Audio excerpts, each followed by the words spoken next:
Blaise began to look beyond mathematics and science in his restless search for more encompassing truths, he found a large, active community of scholars in philosophy, metaphysics, and religion. The fruitfulness of his explorations and of his Christian conversion is evident in the profound insights of Les Pensées, but goes further insofar as he was able to develop a unified, integrated understanding of human experience.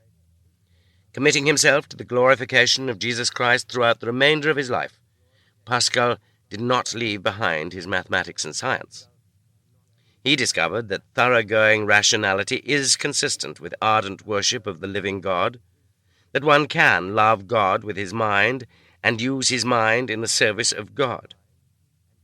Albert N. Wells points out in his introductory volume, Pascal's Recovery of Man's Wholeness, that in finding Jesus Christ to be the single ground of all truth, Pascal was being consistent with the principle of thought behind all his work. That is, behind all complexity and fragmentation lies a simple, unifying truth to be discovered.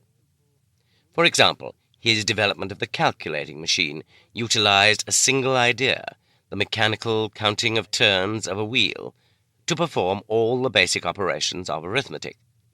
The idea is so rich that it has been used to govern the operation of our speedometers, tachometers, and electronic computers.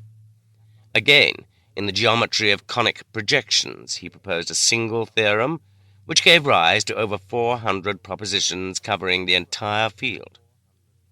Similarly, in religion he discovered what many have accepted but fewer have explored to the same extent, that in Jesus Christ is the coherence of all human experience, a source of satisfaction for the mind to which even mathematics points, but also for the spirit and personality. He concluded, "Reason's last step is the recognition that there are an infinite number of things which are beyond it. It is merely feeble if it does not go as far as to realize that." Pensées 188.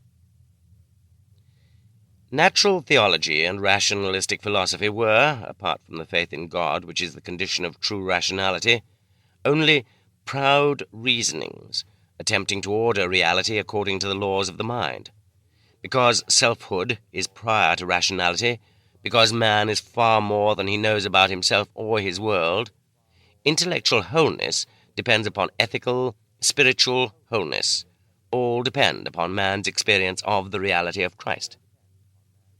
It is good to be tired and wearied by the vain search after the true good, that we may stretch out our arms to the Redeemer. We only know God by Jesus Christ. Without this mediator, all communion with God is taken away. Through Jesus Christ we know God. Jesus Christ is then the true God of men. Pensées 422, 546.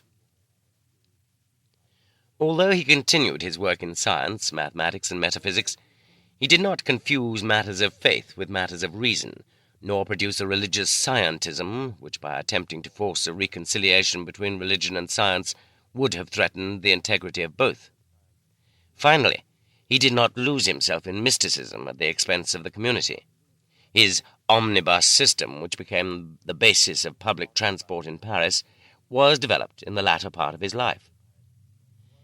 Malcolm Muggeridge is a fitting choice to inaugurate the Pascal lectures on Christianity in the university.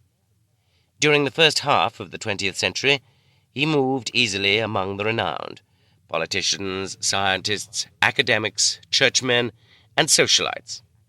As a commentator in the press, then radio and television, he became increasingly caustic about the figures and movements of our time.